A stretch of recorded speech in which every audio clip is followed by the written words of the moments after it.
लष्करांचा सन्मान आणि आभार व्यक्त करण्यासाठी डोंबिवलीत आज गणेश मंदिर ते छत्रपती शिवाजी महाराज चौक घरडा सर्कलपर्यंत पायी तिरंगा यात्रा आयोजित राबवली।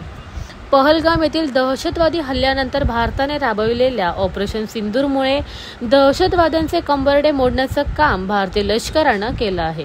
या महान कामगिरीबद्दल आपल्या भारतीय लष्कराचे मनापासून आभार व्यक्त करणे, त्यांचा सन्मान करणं आणि जवानांचं मनोबल वाढविण्यासाठी पायी तिरंगा यात्रेचं आयोजन केले आहे। The bureau report, discovery TV news.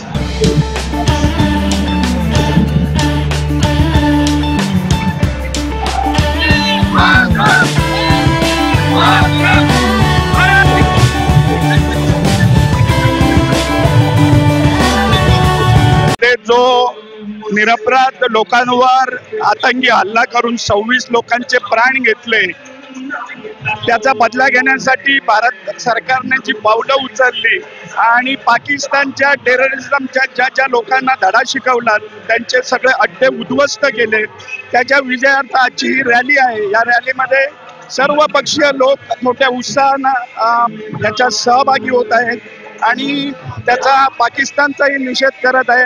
आम्ही भारत सरकार आणि खास करून मोदी साहेबांना त्याच्याबद्दल धन्यवाद देतो। जय हिंद।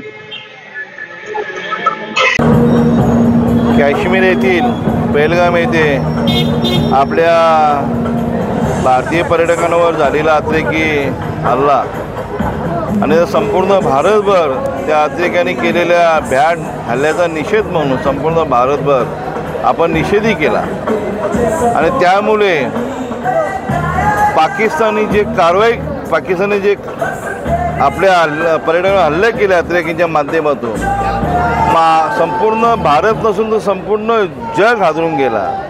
आणि मग या देशाचे पंतप्रधान नरेंद्र मोदी साहेबांनी पाकिस्तानच्या घरात जाऊन म्हणजे कराचीपर्यंत जाऊन जे अतिरेक्यांचे अड्डे होते ते उद्ध्वस्त करण्याचं काम आपल्या भारतीय सैनिकांनी केलं। मी मनापासून नरेंद्र मोदी साहेबांचे आणि भारतीय सैनिकांचं मनापासून अभिनंदन करेन, आभार मानेन की अतिरेकांचा नायनाट केला आणि मग त्या अनुषंगाने सैनिकांचं मनोधैर्य वाढवण्यासाठी आपलं भारताचा तिरंगा कशा प्रकारे लगला पाहिजे या जगाला दाखवण्यासाठी आज डोंबिवली येथील सर्व डोंबिवलीकर मध्ये भारतीय जनता पार्टी असेल, शिवसेना असेल, सर्व पक्षाचे पदाधिकारी असेल, कार्यकर्ते असेल, संपूर्ण डोंबिवलीकर असतील, सैनिकांचं मनोधैर्य वाढवण्यासाठी डोंबिवली येथील भव्य अशी तिरंगा रॅली आज आपण काढण्यात आलेली आहे। सर्व या रॅलीसाठी सर्व डोंबिवलीकर सामील झालेले आहेत। न भूतो न भविष्याची रॅली निघणार आहे।